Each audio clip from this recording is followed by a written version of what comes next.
Okay guys, so ito may share ako sa inyo, no. So meron tayong pinalitang extreme. So pa-power ko muna para makita nyo yung extreme. Ang problema nito guys ay baliktad. So ngayon ipapakita ko sa inyo kung anong gagawin nyo dito para mabaliktad nyo, no. Basic lang naman ito guys, kaso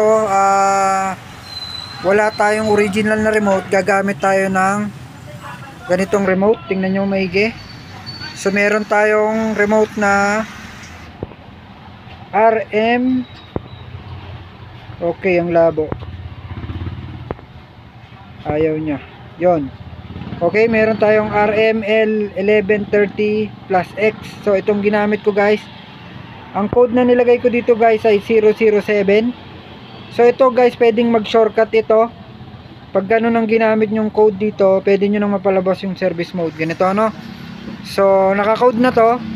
O pwede ko rin i-code para makita nyo. Set power. So yan na, no, nag-ilaw na. And then 007. Then volume. Kung mapansin nyo, nag-volume na, no. Okay. So nag-volume na siya.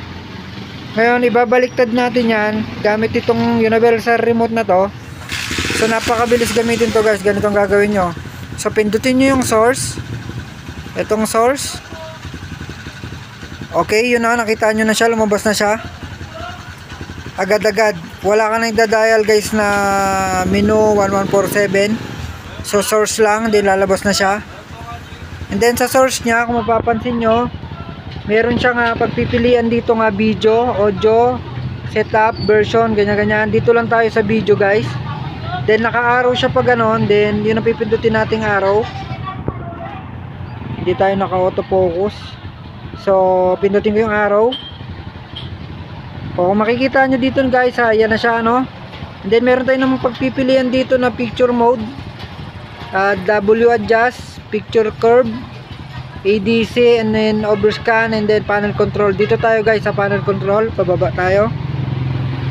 Baba, baba, baba, baba, baba. And then slide na naman tayo para mapunta natin yung option doon. Okay. Ayan na guys yung option. So sa bandang katabi ng backlight guys, yun na yung babaliktad siya, no. Naka non-invert, i-invert natin guys. Then baba tayo. Baba, baba, baba, baba, baba, baba, baba, baba, baba, baba, baba, baba, baba, baba. Yan, lumampas tayo guys.